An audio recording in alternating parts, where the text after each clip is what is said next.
higit pa sa mga salita. Hindi ko man sabihin araw-araw kung gaano kita kamahal, sana ay nararamdaman mo sa bawat maliit na bagay na ginagawa ko para sa iyo. Dahil para sa akin, ang tunay na pagmamahal ay hindi lamang nasusukat sa matatamis na salita, kundi sa pag-aalala, pag-unawa, pag-aalaga, at sa pagpiling manatili kahit hindi palaging madali ang lahat.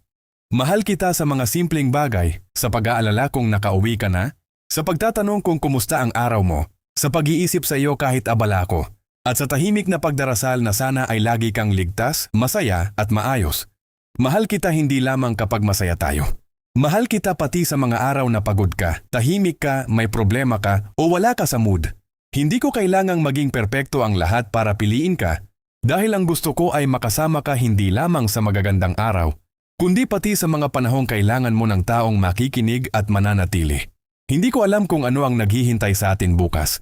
Maraming bagay ang maaaring magbago, maraming pagsubok ang maaaring dumating, pero habang nandito ka sa buhay ko, gusto kong maramdaman mong may taong tunay na nagpapahalaga sa iyo. Hindi kita minamahal dahil sa kung ano ang kaya mong ibigay sa akin. Minamahal kita dahil ikaw ay ikaw. At kung may isang bagay akong nais mong tandaan, iyon ay ang katotohanang hindi kailangang maging perpekto ang isang tao para maging karapat-dapat mahalin.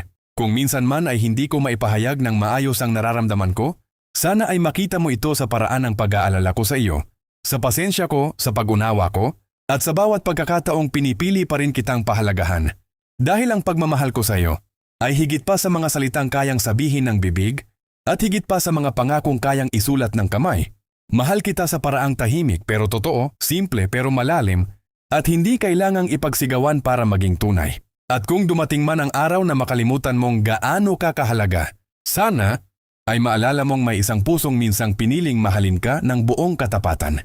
Mahal kita higit pa sa kayang ipaliwanag ng mga salita, higit pa sa kayang ipakita ng mga salita, at higit pa sa anumang kayang isulat ng isang mensahe. Lynn's Life.